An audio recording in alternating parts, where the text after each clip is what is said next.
We see in both versions that Malfoy is really playing up his injury, and Seamus announces that Sirius Black has been sighted. However, whereas in the movie this takes place in the Great Hall, in the book it's during a potions class. Malfoy uses his injury as an excuse not to do any work, and Snape has Harry and Ron do all of his work for him. Malfoy also smugly tells Harry that he told his father about his injury and that he can hopefully use his influence to get Hagrid fired. When Seamus tells Harry and Ron that Black was sighted, Malfoy hears and tries to goad Harry, saying things like, "If it were me, I'd want revenge," hinting that he knows something about Black that Harry doesn't. We also see Snape bully Neville in this scene after he messes up his potion. Snape tells Neville to make the potion again and that he will feed it to his toad when it's finished. With Hermione's help, Neville successfully makes the potion, but Snape takes points from Gryffindor just because Hermione helped him. What a dick. After leaving the class, Harry and Ron lose track of Hermione, and then she suddenly reappears. This, as we learn at the end, was of course her using the Time Turner to go back in time to do more lessons. Lupin's first defense against the dark arts class doesn't take place in the classroom in the book as it does in the film. Instead, he leads them to the staff room. On the way, they have a run-in with Peeves, the poltergeist, who is stuffing gum in a keyhole.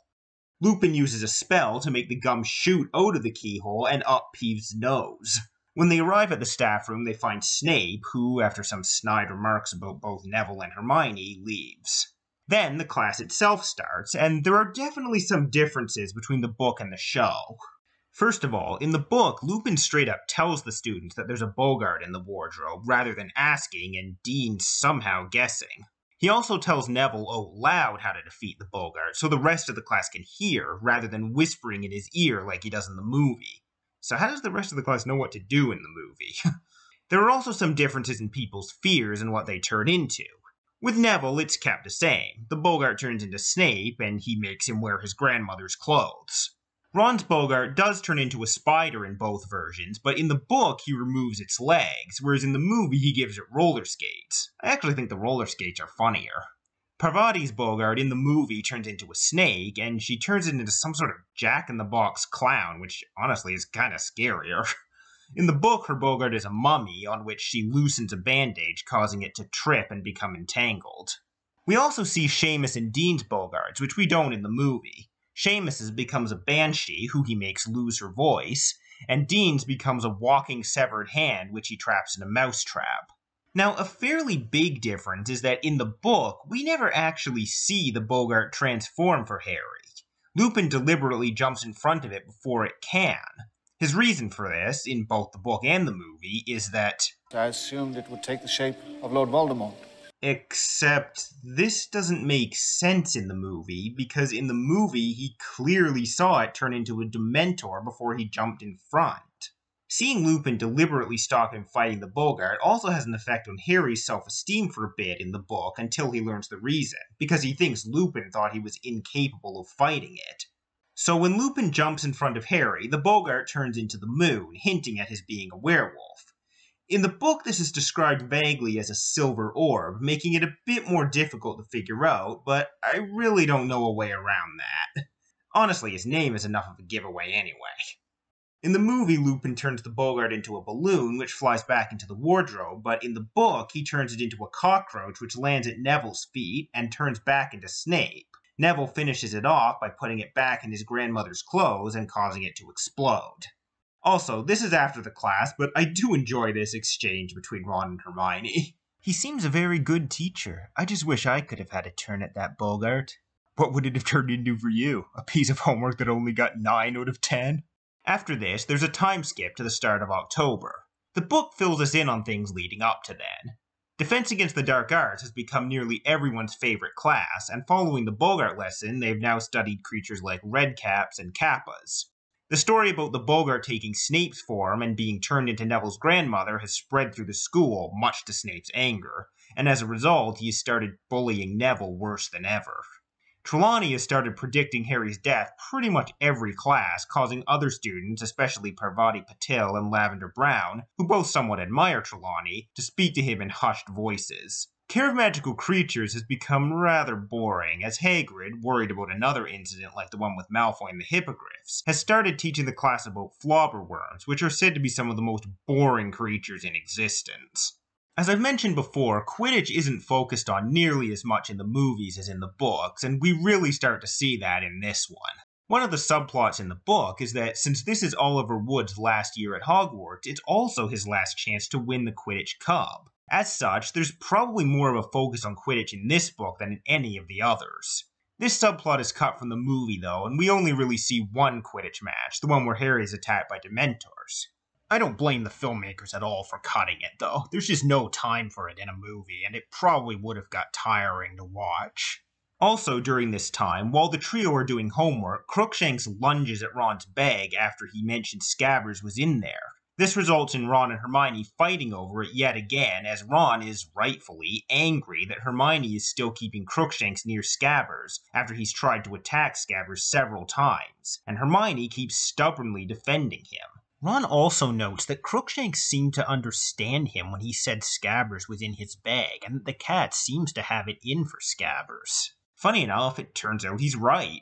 Something we learn at the end is that Crookshanks knew all along that Scabbers wasn't a real rat, and that he had met Sirius as a dog who had told him he was after the rat. So all this time, Crookshanks has actually been trying to catch Pettigrew to take him to Sirius. The reason Crookshanks is so intelligent is because he's half Kneazle, which is a highly intelligent cat-like creature. Catching up to where the movie is, sort of, Harry decides to ask McGonagall to give him permission to go to Hogsmeade.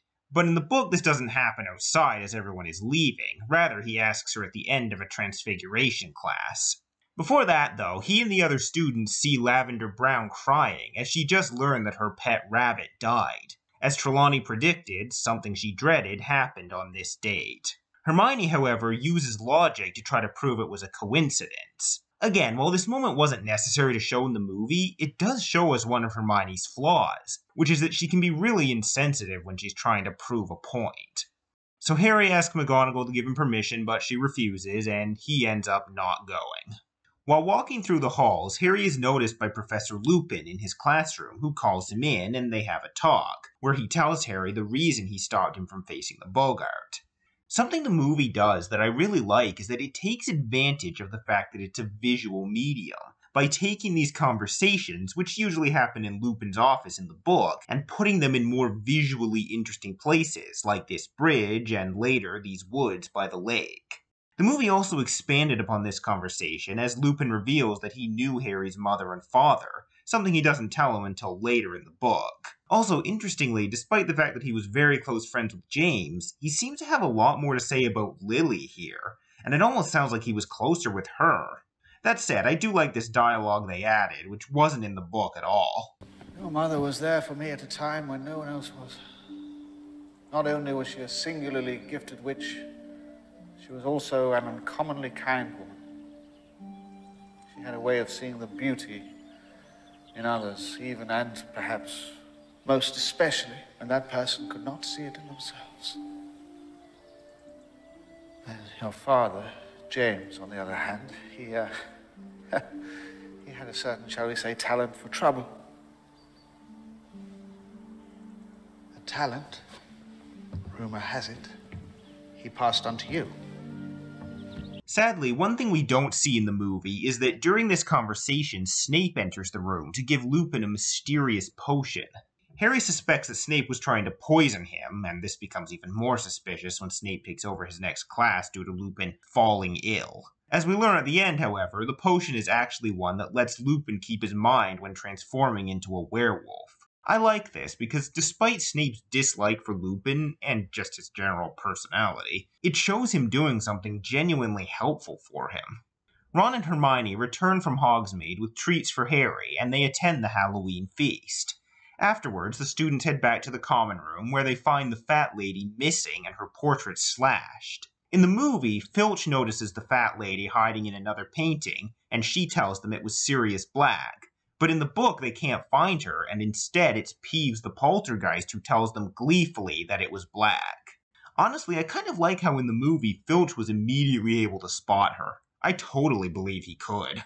So Dumbledore moves the students to the Great Hall, while the teachers search the castle. I like how the movie shows the gate being closed and just how highly secured it is. In the book, we see the students theorize about how Black got into the castle, and the concept of apparating is brought up for the first time, that being the act of basically teleporting instantly from one place to another.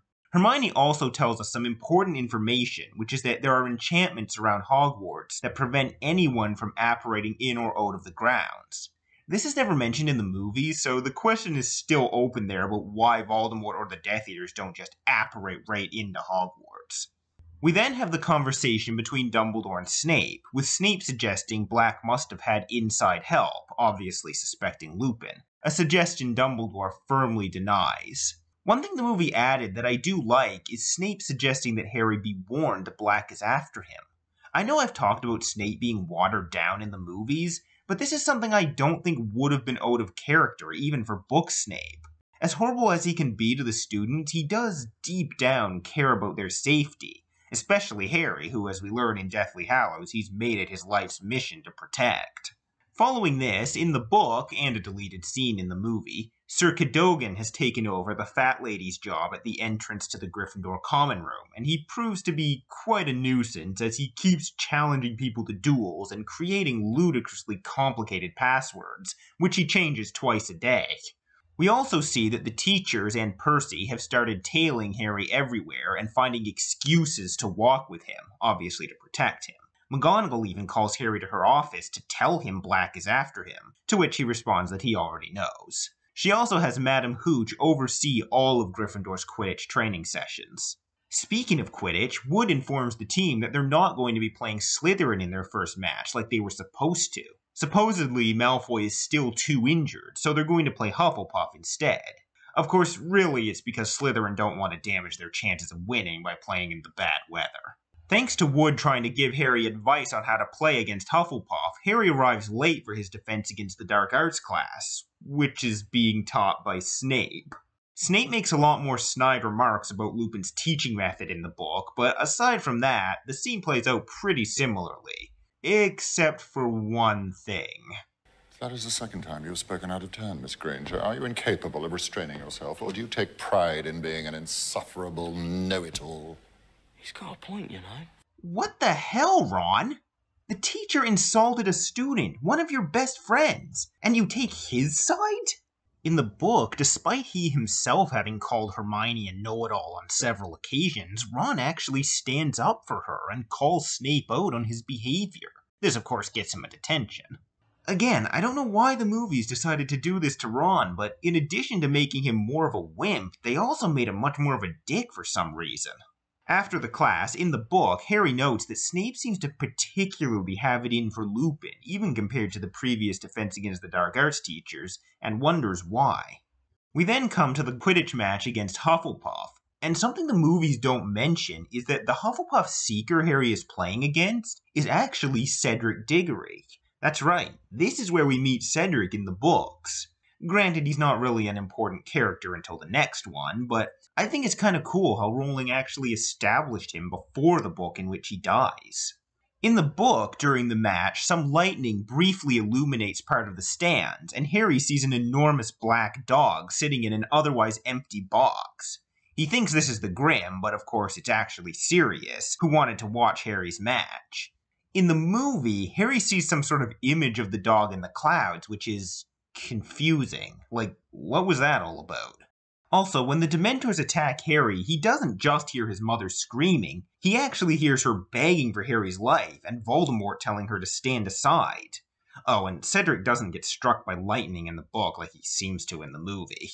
So, of course, the Dementors cause Harry to fall off his broom, and Dumbledore saves him, and he ends up in the hospital, where he learns that they lost the match, which isn't made clear in the movie, and that his broomstick was destroyed by the Whomping Willow.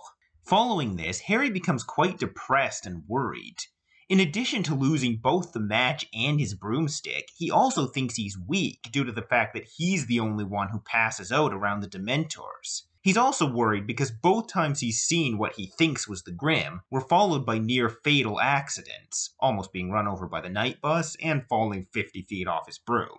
He does feel better after talking with Lupin after their next Defense Against the Dark Arts class, where Lupin explains to Harry how the Dementors feed on happy feelings, and that Harry's vulnerability to them is because he's been through true horrors compared to the rest of his classmates, and at Harry's request promises to teach him how to fight Dementors. Like most things with Lupin, I feel the movie handled this conversation well, getting across the important information and how much Lupin cares for Harry. I also like, again, how they move the conversation to another location which is more visually pleasing. Now, in the book, this is actually where Harry tells Lupin that he hears his mum screaming whenever the Dementors are near, not in the previous scene like in the movie. Lupin also explains the reason the Dementors probably came to the match. They're getting hungry and couldn't resist going to the match with all those emotions running high in the crowds. It was like a feast for them. So the next Hogsmeade weekend arrives, and Fred and George give Harry the Marauders Map. In the book, they simply call Harry over before they leave, but in the movie, for some reason, Harry actually tries to sneak into Hogsmeade in his invisibility cloak, and they catch him. That aside, the scene where they actually give him the map plays out pretty much the same, except that in the book they go into a bit more detail about how they got the map and the different passageways out of the school. Also, I just love the way the twins finish each other's sentences in the movie. So you mean this map shows Everyone. everyone? Everyone. Where they are, what they're doing, every minute of every day. Brilliant. Now, I will mention again here what I mentioned at the start of the video. My biggest gripe with this movie is that it completely cut the backstory with the Marauders. I'll go more into detail about it when we get to the Shrieking Shack scene, but for now, I'll just say that the 4 people who made the map, Moony, Wormtail, Padfoot, and Prongs, are actually Remus Lupin, Peter Pettigrew, Sirius Black, and James Potter, respectively. The fact that the movie never revealed this was a big mistake. After using a spell on a statue of a one-eyed witch, a passage is opened for Harry, and he follows it into the cellar of Honeyduke's sweet shop. Now, in the book, Harry actually makes several unsolicited trips to Hogsmeade, but in the movie, it's all condensed into one. This confrontation with Malfoy, Crabbe, and Goyle happens during a later visit in the book. Instead, Harry actually surprises Ron and Hermione while they're looking for sweets to get Harry.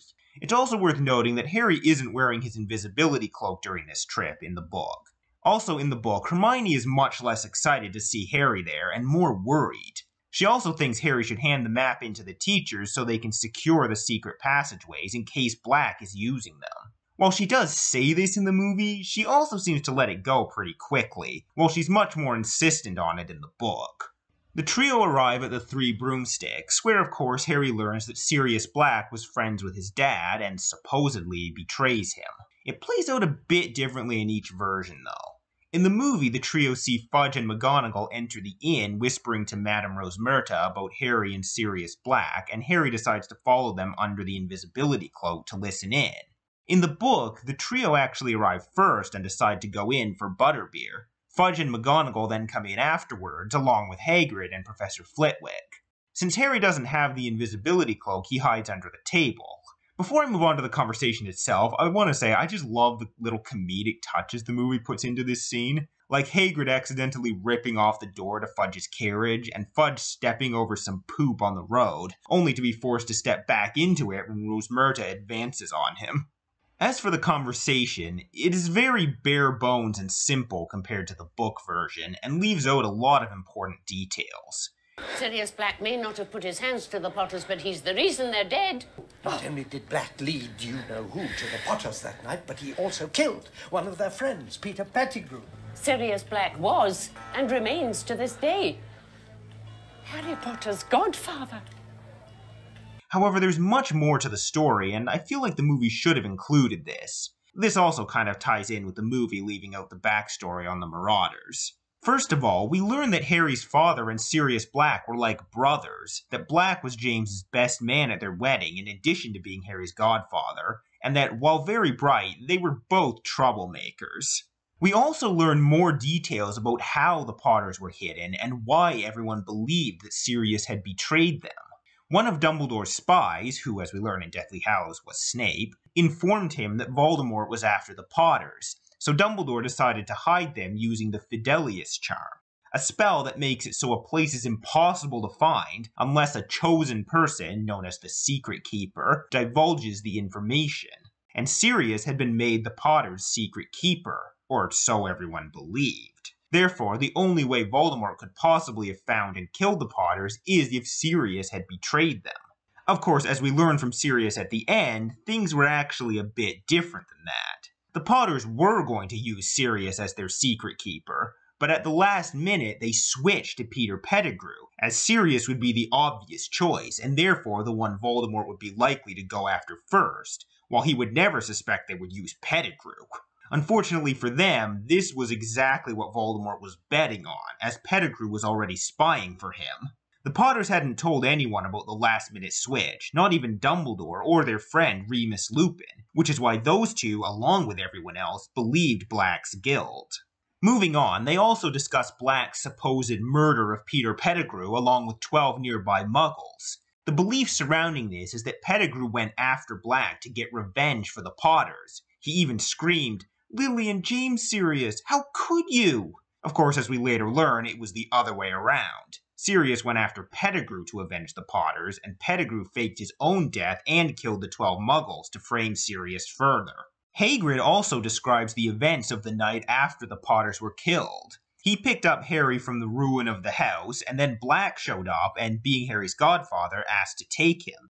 But Hagrid refused, seeing as Dumbledore had insisted Harry go to his aunt and uncle, so Black lent him his motorcycle so he could get Harry there.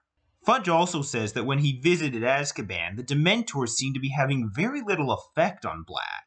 Harry thinks this shows his lack of remorse or his betrayal, but Sirius at the end says that, to the contrary, it was knowing he was innocent that actually kept him sane. So yeah, a lot more info in the book. Sadly, this whole backstory feels too rushed in the movie and doesn't have enough room to breathe or get us really invested in it.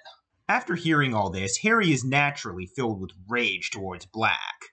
In the book, we see this deeply affect Harry, causing him to become lonely and depressed. He keeps imagining the scenario of his parents' betrayal and death, and Black murdering Pettigrew. He also looks through his photo album and finds a picture of his parents' wedding, with Sirius between them. If he hadn't known it was the same person, he would never have guessed it was Black in this old photograph. His face wasn't sunken and waxy, but handsome, full of laughter. Had he already been working for Voldemort when this picture had been taken? Was he already planning the deaths of the two people next to him? Did he realize he was facing 12 years in Azkaban? 12 years which would make him unrecognizable? Harry doesn't necessarily want to kill Black. He doesn't know what he wants to do. All he knows is that he can't stand the idea of not doing anything while Black is free. And Ron and Hermione can't even talk him out of it, even when Ron tells him that the finger was all that was left of Pettigrew after Black had finished with him. In the movie, we just get one scene of Harry crying and angrily yelling about how he's going to kill Black. It doesn't help that I find Daniel Radcliffe's acting a bit forced in this scene. I hope he finds me. Because when he does, I'm gonna be ready. When he does, I'm gonna kill him. At this point in the book, Ron suggests going to visit Hagrid, hoping to get Harry's mind off of Black, but Harry wants to ask Hagrid why he never told him the truth. There, they learn that while the Ministry has absolved Hagrid of responsibility for what Buckbeak did to Malfoy, they do want to hold a hearing before the Committee for the Disposal of Dangerous Creatures to decide what to do with Buckbeak. This sufficiently distracts Harry from his thoughts of revenge, and he, Ron, and Hermione agree to help Hagrid make his case. So, they spend a lot of time in the library researching similar cases in the past and try to put together a case for Buckbeak's defense. This whole subplot was cut from the movie, where the first time we even hear about Buckbeak since Malfoy's injury is when Hagrid announces the verdict, sentencing Buckbeak to death. Given the time restrictions for the movie, I understand why the filmmakers didn't find this part necessary, so I agree with the decision to cut it. Still, it is nice to see the trio working so hard to help Hagrid with this, and like I said, it's a nice distraction for Harry. One subplot I do think the movie should have kept in, though, is Harry's Firebolt. In the movie, Harry is sent the Firebolt by Sirius at the very end. In the book, however, it is sent to him anonymously at Christmas, and one of the ongoing questions throughout the book is who sent it to him. It's only revealed at the end that Sirius sent it, and that he had ordered it by sending Crookshanks to buy it. After he saw Harry's broom get destroyed, he sent Crookshanks to the shop to place the order using money from his own vault. Hermione suspects that Sirius might have sent it, and therefore, since they currently think Sirius is a murderer trying to kill Harry, it's probably jinxed. So after the Christmas feast in the Great Hall, she tells McGonagall about it, who takes it away to examine it. This makes both Harry and Ron angry with her, and in Ron's case it doesn't help that Crookshanks just made yet another attempt on Scabbers. There are a couple of funny things that happen during the Christmas feast itself. First of all, Dumbledore and Snape pull a cracker, which bursts to reveal a witch's hat with a stuffed vulture on it, much like the Bogart. Snape pushes it away, and Dumbledore enthusiastically puts it on. Trelawney also joins the feast, claiming to have foreseen herself doing so, and is hesitant to sit down when she realizes that there will be 13 of them if she does so. Trelawney also asks where Lupin is, to which Dumbledore responds that he is ill again and asks Snape if he's made the potion for him. Something that is also worth noting is that at this point, Hermione has already figured out that Lupin is a werewolf. She's just not telling anybody out of respect for him. So finally catching back up with the movie, we come to Harry's first Anti-Dementor lesson with Lupin. In the movie, this is also the only one of these lessons we see. Looking at this scene on its own, I think it's really good. I like the way Lupin explains the Patronus, how Harry uses a memory of his parents, which was not in the book, to conjure it, and I love the look on Lupin's face when Harry succeeds in driving the Dementor away. That said, given that it's essentially many lessons from the book condensed into one, I can't help but wish we saw more of it. Harry is able to conjure a fairly powerful, if still formless, Patronus after just 2 attempts at the movie, and this is supposed to be very advanced magic. In the book, he struggles with it a lot more, and after far more attempts across many lessons, his Patronus is still a vague, silvery shadow that does keep the Dementor Bogart at bay for a bit, but ultimately Lupin still has to step in to put an end to it. And not only that, but since Harry hears his parents' voices whenever a Dementor is near, it's made pretty clear through his inner dialogue that part of the reason he's struggling so much conjuring the Patronus is because there's a part of him that wants to keep hearing their voices. That's really heavy stuff, and I wish the movie had touched on that. And yeah, during one of the lessons, Harry actually hears his father's voice for the first time, as he tried to hold Voldemort off so Lily could escape with Harry.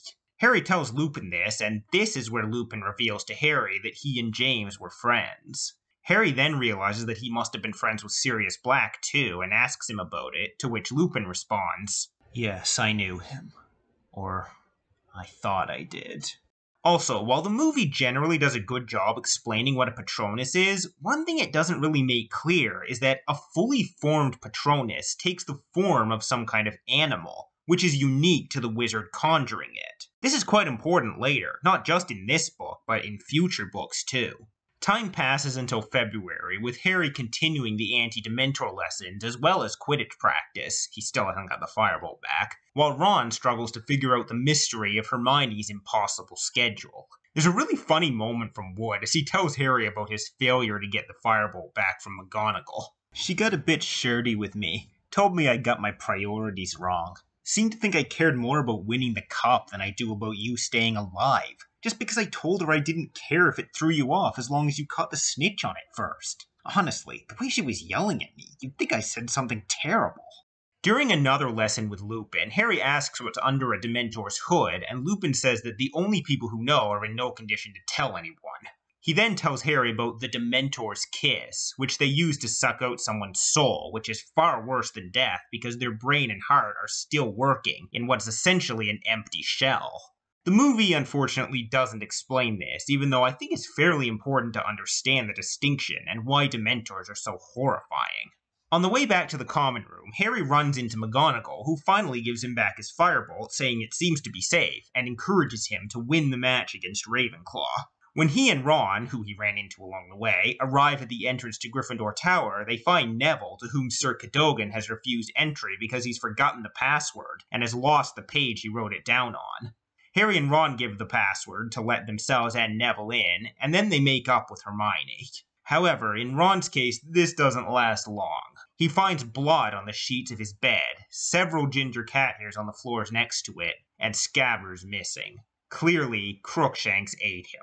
The Crookshanks Scabbers fight is the first of several major falling outs between Ron and Hermione. It even says in the book that it looks like it might be the end of their friendship. Not that you'd know that from watching the movie, where it's reduced to one bitter exchange. And in my opinion, this is a good example of the movie's favoritism towards Hermione. The movie portrays this fight as Ron unfairly blaming Hermione's pet for Ron's own going missing, and that it's Ron's fault for not taking better care of Scabbers. Even Hagrid says, "Keep a closer eye on your pets, Ron." In the book, between the evidence he just found as well as Crookshanks' constant attempts on Scabbers in the past, Ron has every reason to believe Crookshanks ate Scabbers, and frankly, every reason to be angry at Hermione, who saw every one of Crookshanks' attempts to eat Scabbers, but never took it seriously. And yes, of course, Crookshanks didn't eat Scabbers, he faked his own death, but that doesn't change the fact that Hermione constantly saw her cat trying to eat Ron's rat, and did nothing to stop it. And now, with all evidence suggesting that Crookshanks has done it, she still defends him, and is mad at Ron for accusing him, despite him having every reason to. Even Harry is convinced Crookshanks ate Scabbers, which causes her to get mad at Harry too. However, unlike in the movie, where she seems completely confident in saying Ron's wrong, in the book, I think it's pretty clear she's just in denial.